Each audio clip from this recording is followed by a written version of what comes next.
You're watching Color 10 News at 10 in high definition. Of the 100 cases of rabies in Arkansas this year, the most recent was right here in the Ozarks. Good evening, I'm Ashley Katz. Glad you could join us tonight. New at 10, Kevin Schwaller traveled to Harrison, Arkansas, and Kevin, a vet, says this follows a pattern. He says rabies cases tend to be cyclical, and there's one animal he says is the biggest problem of the lot. We often smell them before we see them, and here's another reason to keep clear of skunks. 91 of the 100 rabies cases in Arkansas were found in these guys. Even right here in the middle of town, I see skunks, I see possums, I see wildlife. And that's of concern because Vicki Brown has cats and dogs she wants to keep away from Pepe Le Pew. That's scary. I don't know. Not a scientist, I don't know, but that is very concerning. The most recent case of rabies was in a cat here in Boone County, Arkansas. That's a big number. There's a real uptick this year. Vet Joe Melton says the family taking care of the kitten brought it here to Harrison Animal Clinic after it died. It had been out at night and they thought it had been attacked by another animal, and they had handled it and nursed it back to health. Melton believes several members of the family now have to get treatment. Melton stresses family pets need to get vaccinated. They're the buffer zone around the human population. Melton says a one-year vaccine costs about $17 here, and your animal can upgrade to a 3-year vaccine for $31 after that. He says that that's much cheaper than a treatment for a person who may have been exposed to rabies. For a person of my size, it's probably a $4,000, something like that, treatment. And rabies in Arkansas has also hit livestock. Still, the worst offender is the skunk. So if you see one, it's a good idea to turn around. The Arkansas Department of Health expects rabies cases to head upward through the summer and into fall. Melton thinks up to 8 animals have tested positive for rabies in the last year or so in the area south of Harrison.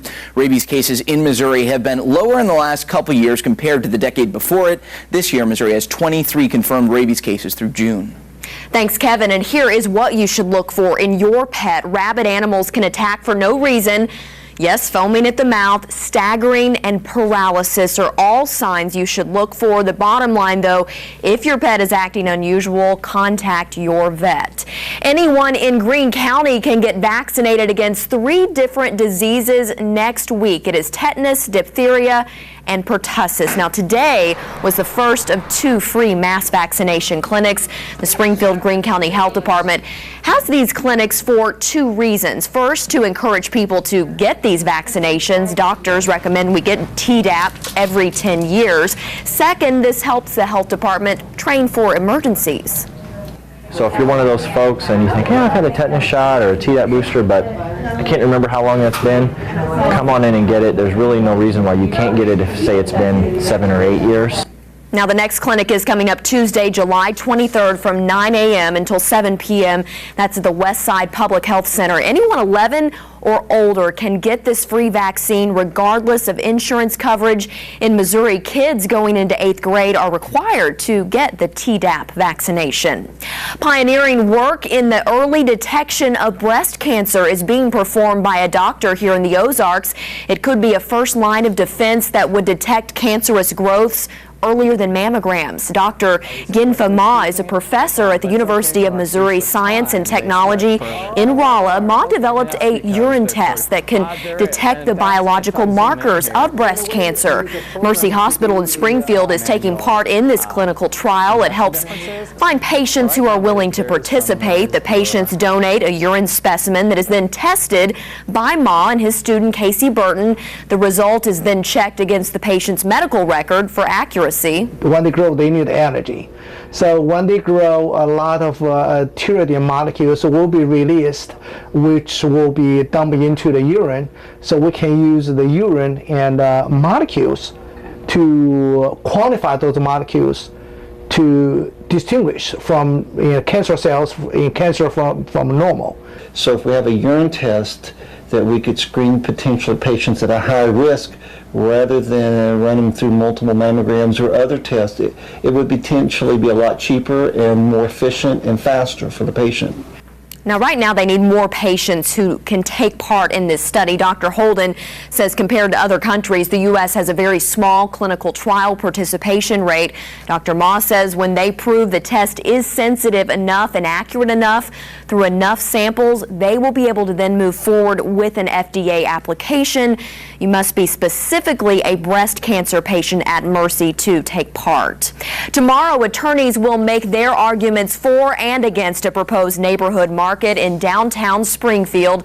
There is a court hearing for the lawsuit involving Life 360 Church and the city of Springfield. The church filed suit against the city because it wants to sell its land to Walmart at Grand and Campbell, but the city scheduled a referendum to decide the issue after opponents gathered enough petition signatures. Now several citizens are trying to join the case because they want voters to have a say in the zoning. Well, Jamie Warner joins us now with a look at our Ozarks First forecast. Jamie? Yeah, and things are quieter out there now. We had a few downpours that developed again this afternoon. We have one that's left. Let's go on radar and check that one out, and that's down to the southwest of Springfield. Basically, Eagle Rock located right here, and you can see Seligman located right here. And east of there, we have this one isolated shower. Had some lightning with it a little while ago. It looks like it's starting to weaken, and it will probably rain itself out before it can actually arrive in Seligman. It's moving very slowly toward the west. Other than that, things are quiet across the area, and temperatures are on the steamy side. We're dropping out of the 80s now into the upper 70s. We'll see a low of about 72 tonight here in Springfield. Tomorrow, a carbon copy of today. We start off sunny. Look for the clouds, though, to bubble up by lunchtime, and during the afternoon, mostly sunny to partly cloudy skies, and isolated downpour too, again, possible here in the Springfield area with a better chance for a shower thunderstorm to the east and southeast. We'll talk about that. We'll take a look at a weekend forecast, which is looking wetter. More on that coming up. Thanks, Jamie. 2 people face murder charges for a shooting in St. Robert. 29-year-old Charles Howard and 43-year-old Libby Charles are accused of killing Layla Carpenter earlier this week. Court documents show that Howard was involved in an ongoing dispute between his family and Carpenter.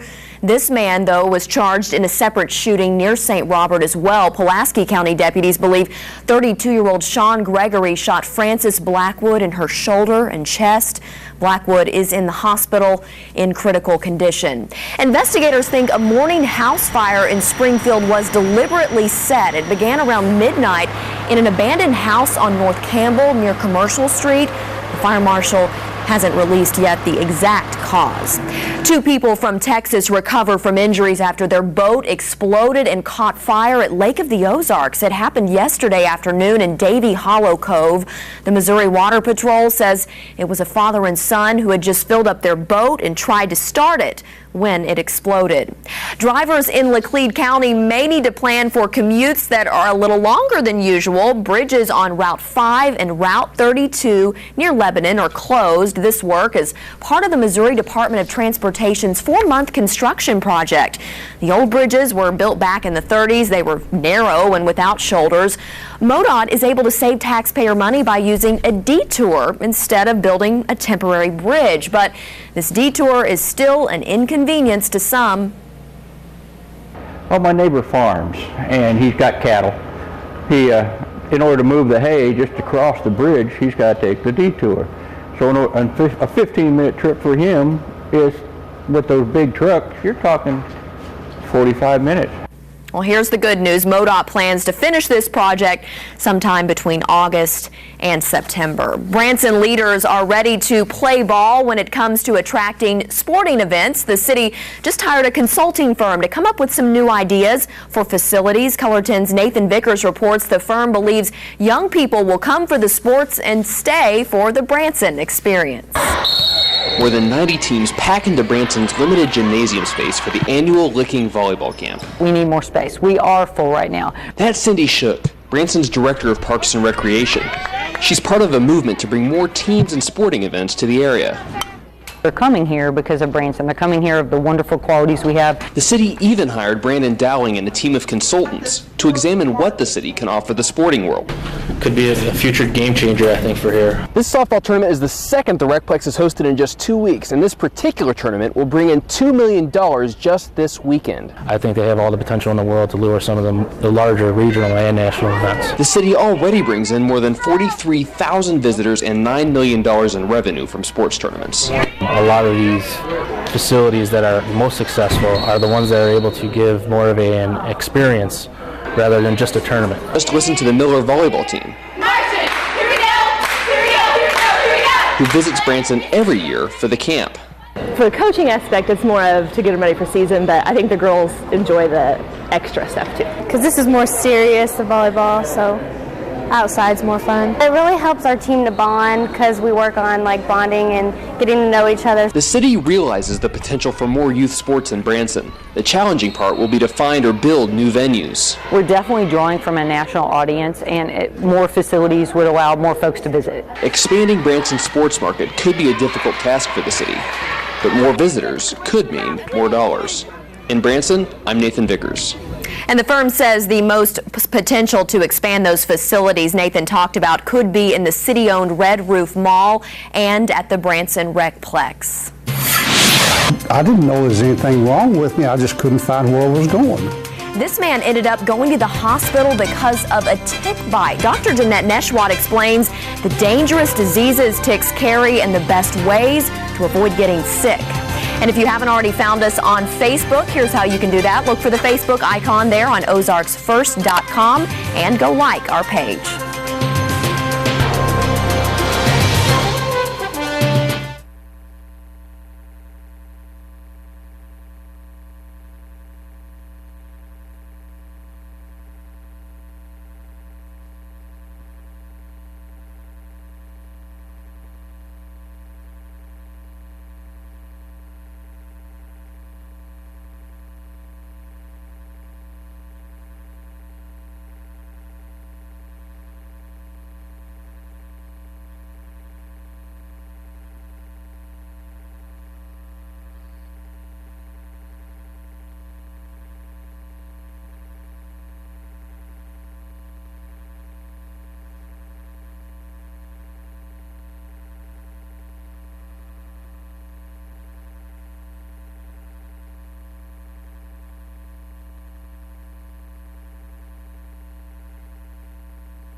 New at 10, the Ozarks is known for its many places to walk and hike, but ticks can turn this fun summertime activity into a dangerous experience.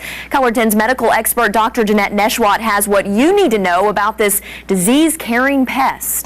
This time of the year, everything is in full bloom here in the Ozarks, and some parts of Mother Nature are at full force too. And my concern as an emergency room physician are tick-borne illnesses. Lyme disease, Rocky Mountain spotted fever, and other tick-borne related illnesses can be debilitating and life-threatening in worst-case scenario. Ticks are disease-carrying reservoirs, and every time you walk through the woods or through the grass, you take a chance of picking up these on your clothing or skin. I get ticks on me all the time because I go out in the woods a lot, and I usually just pick them off and kill them and go on. Ticks burrow into the skin, sucking your blood, and oftentimes leaving behind serious sickness, including cardiac and neurological complications. For Leroy Taylor, the results have been weakness, joint pain, memory loss, and an extended hospital stay. I got up there, and all of a sudden I couldn't find where I was going. And I didn't know there was anything wrong with me. I just couldn't find where I was going. Mr. Taylor said his illness began with a rash around the bite, and that's usually a prominent indicator. Also fever, weakness, joint pain, headache. If you've been bitten and have any of these symptoms, see your physician as soon as possible for possible antibiotic treatment. There are several ways you can protect yourself against a tick bite. First of all, wear protective clothing. Try to avoid tick-infested areas. Use insect repellent like DEET, 20 to 30%. Make sure you check your body after exposure to ticks, and if you find one, remove it promptly. I'm Dr. Jeanette Neshwat. Well, ticks are not the only thing we have to worry about outside, Jamie. The heat is dangerous, too. That's right. Made it in the mid-90s today. In fact, Mountain Home hit 99 this afternoon. We're going to do it all over again tomorrow, including the risk for a few downpours. Our rain chances actually going up this weekend, just what the doctor ordered. Of course, the timing's not so great. We'll take a look at that in your full forecast coming up.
And now weather with Color 10 News Chief Meteorologist Jamie Warner.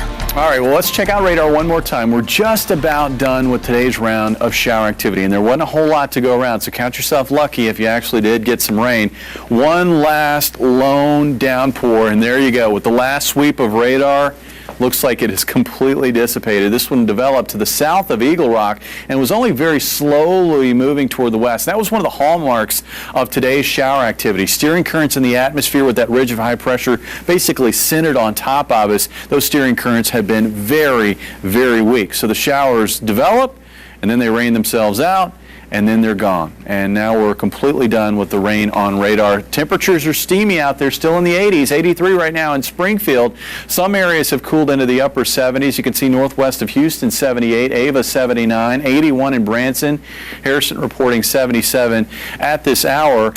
Today, areas to the southeast were favored for the wet weather, and here's the reason why. Of course, you can see this area of clouds and showers and thunderstorms further south across Arkansas, Louisiana, and Mississippi. What we have here is we have an upper level disturbance which is basically sitting right through that area. That upper level disturbance has been heading west, but now it looks like it's going to put on the brakes and actually shear out across northern areas of Arkansas and southeastern Missouri. So this is going to be a favored area because of that upper level energy that lingers and also additional atmospheric moisture. That's going to be a favored area for spotty showers and thunderstorms tomorrow afternoon and evening. Areas further northwest, including Joplin, maybe down toward Fayetteville, across Springfield, up towards Lake Ozark, we're probably not going to see very much. Maybe an isolated downpour or two, and that's going to be it. What we will find is hot conditions. Everybody will make it well into the 90s, and it looks like mid-90s will be very common with a few spots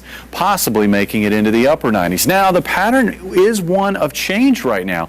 High pressure out west is actually strengthening and will expand in size, and we're going to find a trough developing in the eastern U.S., and this will help allow a cold front to drop in from the north on Saturday. So we get scattered showers and thunderstorms. Looks like Saturday afternoon into the evening. That's going to be the favored time frame. That front will still be there on Sunday. So we'll find scattered showers and thunderstorms again developing during the heat of the day on Sunday. But there may be more rain to follow. And here's the reason why. The ridge isn't going anywhere, but neither is the front. The front's going to be nearby, and we're going to continue to find these disturbances riding over the ridge, interacting with the front, and we'll likely find episodes of showers and thunderstorms Monday, Tuesday, and Wednesday. When I say episodes, I don't mean that everybody's going to get wet weather, but we are going to find that opportunity for some shower and thunderstorm activity each day, Monday, Tuesday, and Wednesday, before high pressure probably builds in upstairs and it gets drier again on Thursday of next week. Tonight, down about 72 for the low. Tomorrow we'll see highs well into the 90s. In fact, areas to our southeast possibly making it into the mid to upper 90s. That's also going to be the favored area for spotty shower thunderstorm areas like Salem and Houston, Eminence and West Plains, northern Arkansas, areas like Yellville, Marshall, Mountain Home, Flippin. These are going to be areas that have a better shot at seeing a spotty shower thunderstorm tomorrow afternoon. Everybody else, it's going to be very isolated. After that, scattered showers and thunderstorms possible area-wide Saturday and Sunday. Highs will be around 90 both days as a result of clouds and showers around. And then next week, that chance of storms. And it looks like highs are going to be very dependent upon sunshine. And all it's going to take is just a little bit of sun any one of those days to send temperatures soaring into the 90s, given how warm the atmosphere will be. So count on the heat to stick around. That's right, but at least the clouds will kind of keep temperatures in check. It'll be nice to have the clouds. It'll be nice to have the rain. My guess is, though, we'll get some rain and then we're going to get some sun, and it's just going to be steamy. And it's going to be humid. Yeah. All right, thanks, Jamie. Looks very good. Done it again. Americans have invaded the British Open. Dan Lucy is coming up in sports with news from across the pond and Springfield Laser highlights. That's next. Johnson's got an eagle on the way. 5.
And now, Cover 10 Sports with Dan Lucy. The 2013 Southeastern Conference Media Days wrapped up their 3-day run down in Hoover, Alabama today. The first item on the agenda, the media's preseason polls, and the 1,200 media members voted on winners in the East, winners in the West, and overall SEC champion. Then, of course, the preseason all-SEC teams. Mizzou Tigers were picked to finish 6th in the SEC East. Arkansas Razorbacks picked to finish last in the West. This is what that preseason champion poll looked like. Those with the votes picked the West favorite, Alabama, to win the SEC with 182 votes. Georgia, who's the favorite to win the East, second, but only 38 votes. South Carolina had 18. A&M had 4. Les Miles and LSU, just 1 vote. And both LSU coach Les Miles and Alabama coach Nick Saban on the podium as SEC Media Days wrapped up just outside of Birmingham. Saban started things off by welcoming his closest 1,200 friends.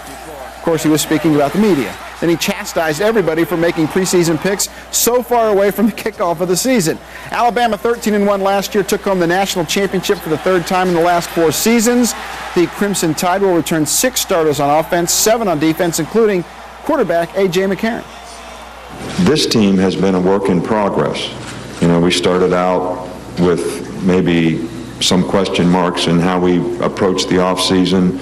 We're a little sloppy in spring practice, kind of had a sloppy spring game, but that was a good learning opportunity for our players. St. Louis Cardinal right-handed pitcher Chris Carpenter will get a second minor league rehab start, but it will not be in Springfield. The Cardinals announced today that Carpenter will pitch in Memphis on Saturday night when they host Oklahoma City. The Springfield Cardinals are on the road at Northwest Arkansas that day. In Springfield on Monday, Carpenter threw 54 pitches, collected 5 strikeouts. He did give up that 2-run homer.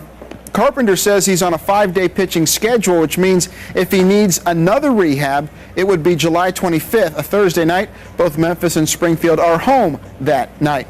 Springfield Cardinals opened a 4-game series at Northwest Arkansas tonight. Cards went into the game winners of 6 of their last 7. Naturals built a 5-0 lead, but Springfield rallied late. They scored 3 in the top of the 9th inning, but fell just 1 run short, 6-5 Northwest Arkansas. First place Springfield Lasers return to the Cooper Tennis Complex tonight against Sacramento. Lasers would open the match with men's doubles, Rick DeVost teaming up with Julian Roger, and those two beat Mark Knowles and Ryan Sweeting 5-2. Then in mixed doubles, Roger and Alicia Klebanova won a tough match 5-3. Sacramento won the next 2 events to take the lead. Lasers rallied in women's doubles, Klebanova and Vanya King. That forced a super tiebreak, and the Lasers won that tiebreaker 7-2, so they took the match 20-19.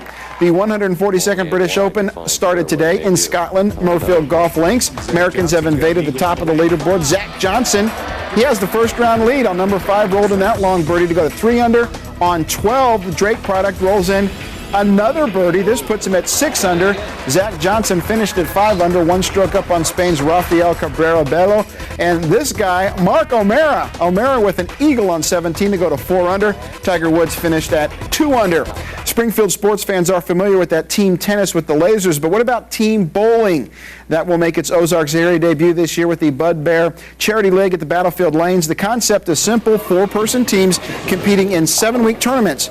Then the top teams will bowl for a championship. Now, those 7-week championships and the ultimate championship will be televised on our news partner KOZL. In addition, the winning teams will earn money for themselves and for local charities. We host a lot of fundraisers here at Battlefield Lanes, and we love to see the people come in and have a good time and money being raised for worthy charities. So we thought, why can't we have a league that has the same kind of vehicle and lasts for 35 weeks? The Springfield Lasers, 6-3 now, in first place in the World Team Tennis West. They were down a bunch and came back to win that game tonight. Wow. All right. Thanks, Dan. We'll be back.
Here are tonight's winning lottery numbers.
We're out of time. We hope you have a good night.